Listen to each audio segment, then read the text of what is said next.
তোমাকে লাইনে পাইলাম। আরে তুমি কেন আমাকে রেসপন্স করতেছো না আমি বুঝি না।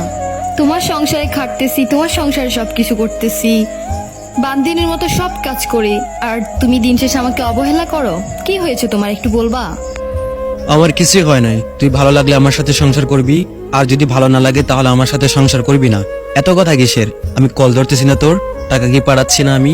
আর আমি কি করবো না করবো সেটা আমার একান্ত ব্যক্তিগত ব্যাপার, সেখানে তোর কি? কল রাখ, আর একবার আমাকে কল করবি না। বাহ, ভেরি গুড। আজকে 5 বছর সংসার করে এখন তোমার কাছ থেকে আমার এগুলা শুনতে হচ্ছে, তাই না? ওকে ফাইন, তোমার সংসার আমি করলাম না। আচ্ছা, যখন বাচ্চা জন্ম দিছো তখন এটা মনে পড়ে নাই যে এই মানুষটার সাথে আমি সংসার করব না? এই মানুষটাকে আমার ভালো লাগে না? অন্য একটা মেয়ের কাছে আমার যেতে হবে? কেন তুমি আমার সাথে এমন করতেছো?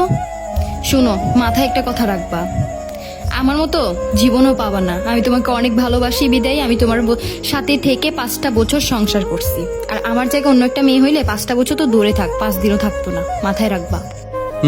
আরে যা যা, 5 বছরের সংসার না, তোকে আর এখন লাগবে না আমার। তোকে টাকা পয়সা তো দূরে থাক, বান্দিনের মতো খেটে খাবি, আর কিছুই করতে পারবি না। এমন কষ্ট দিব দেখবি, ভালো লাগলে থাক আর না ভালো লাগলে নাই।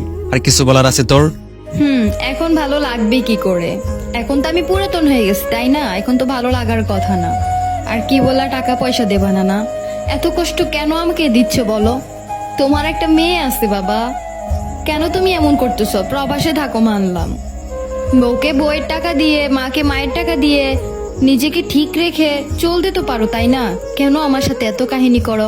তুমি যেমন কাহিনী করতেছো তেমন তোমার মাও কাহিনী করতেছে। আমাকে সংসার করতে দিবা না? না, একটা নিরীহ মেয়ে পাইছো তাই এমন ভাবে অত্যাচার করতেছো না? সৃষ্টিকর্তার কাছে একটা কথাই বলবো, যাতে তোমাদের বিচার করে, আর কিচ্ছু না। আরে শোন, তোকে যদি আমার মা কষ্ট দেয় তাহলে তোর থাকার দরকার নাই, আর আমিও যদি তোকে কষ্ট দেই তাহলে তোর থাকার দরকার নাই। তোকে আমি কষ্ট কোথা থেকে দেব? আমি কি দেশে আছি? এগুলো তুই কিসের কথা বলিস? হ্যাঁ, এইটা কোনো কথা? আচ্ছা যাই হোক, শোন, আমার বাচ্চা কেমন আছে? কেমন আছে ও? ভালো আছে তো? ফাউল পেছালে একবার পারবি না। আমার মেয়ে কেমন আছে সেটার অ্যান্সার কর। তোমার মেয়ে ভালো আছে। আমি তো এই তোমার মেয়ের কথা বলার জন্যই তোমাকে বারবার কল দিচ্ছিলাম, কিন্তু তুমি তো রেসপন্স করতেছো না। যাই হোক, তোমার মেয়ে কয়েকদিন যাবত বাবা বাবা হলে ডাকতেছে, তোমাকে এই কথাটা আমি বলতে পারছি না। অনেক ভালো আছে। আচ্ছা, ভালো কথা, বাবা বলে ডাকতেছে। আর শোন, আমার মেয়ের যত্ন নিবি, ঠিক আছে? আরেকটি কথা, আমাকে কলে না পাইলেও 3-4 দিনও আমাকে কলে না পাইলেও টেনশন করিস না। আর যদি ভালো লাগে আমার সংসার করবি, আর যদি ভালো না লাগে তাহলে আমার সংসার করবি না। আমার সংসার থেকে চলে যাইস। আমার কার্ড স্লিপ কথা, এত কথা বলতে ভালো লাগে না। ঠিক আছে, ওকে, ভালো থাক, আমি রাখলাম। আচ্ছা, রাখবা তো মানলাম। আরেকটি কথা, আমি এখানে খুব কষ্টে আছি। তোমার মেয়ের জন্য সেরেলাক্স, দুধ এগুলা কিনতে হচ্ছে। এখন আমার কাছে তো কোনো টাকা নাই, আমি নিজে খাইতে পারতেছি না।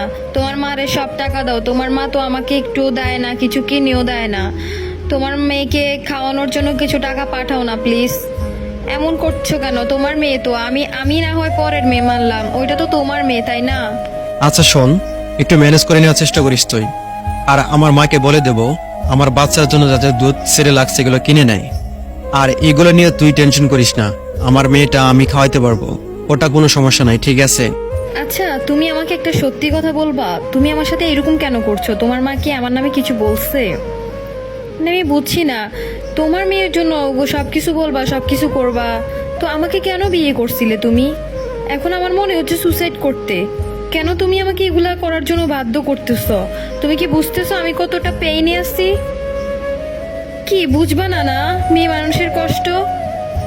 ঠিক আছে, ভালো থাকো, আমার আর কিছুই বলার নেই। তবে একটি কথাই বলবো, আমাকে এত অত্যাচার করতেছো যে, এটা আল্লাহ মানবে না, এটার বিচার ঠিকই হবে। আমার আর কিচ্ছু বলার নেই।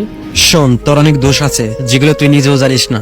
আর একটি কথা, আমি যদি দেশে থাকতাম না তাহলে আমি তোকে ডিভোর্স দিয়ে দিতাম। তোকে ডিভোর্স দিয়ে আমি অন্য একটা মেয়েকে বিয়ে করে নিতাম, যার সাথে আমি প্রেম করি, বুঝলি?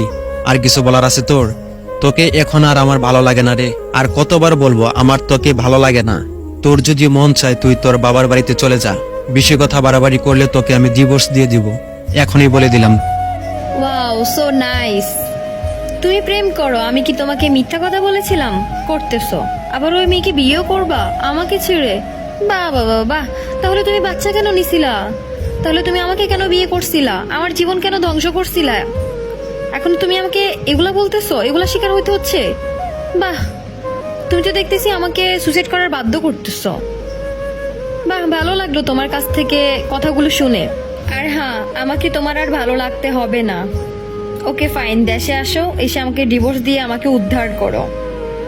আমার আর এই কিছু বলার নেই এগুলা নিয়ে, সত্যি কিছু বলার নেই। আরেকটি কথা মাথায় রাখবা, মেয়েরা কিন্তু সবসময় চায় সংসার করতে, কিন্তু তারা সংসার করতে পারে না, কারণ তারা ভালো থাকতে চাইলেও তারা ভালো থাকতে পারে না। ভালো থেকো, আমি রাখলাম। তোমার আর কথা শোনার আমার আর ইচ্ছে করছে না। কলটা কেটে ব্লক দিয়ে দিও। ব্লক তো তুমি আমাকে দাও, ইমো, হোয়াটসঅ্যাপ, মেসেঞ্জার সবখান থেকে তুমি আমাকে ব্লক দিয়ে রাখো। 2-3 দিন পর 4 দিন পর খবর পাই। ঠিক আছে, ভালো থাকো। যত তাড়াতাড়ি পারো চলে আসো, এসে আমাকে ডিভোর্স দিয়ে উদ্ধার করো। আমার আর কিছু বলার নেই, তবে হ্যাঁ একটি কথা, আমার কষ্টটা তুমি কখনো বুঝবা না, আমি জানি। আমার মেয়ের দিকে তাকাই আমি আজ কিছুই করতে পারছি না। না কোনো ছেলের সাথে কথা বলছি, না কোনো অপরাধ করছি। অপরাধ না করেও শুধুমাত্র সংসার করার ইচ্ছে ছিল, সেই ইচ্ছা নিয়ে তোমার বাড়িতে আসি, তোমার সব কাজ করেও খাই, কিন্তু তুমি কোনো কিছুই বুঝলা না। একটি কথা মাথায় রেখো, এই পাপের ফল তুমি একদিন পাবা। ভালো থেকো, আল্লাহ হাফেজ।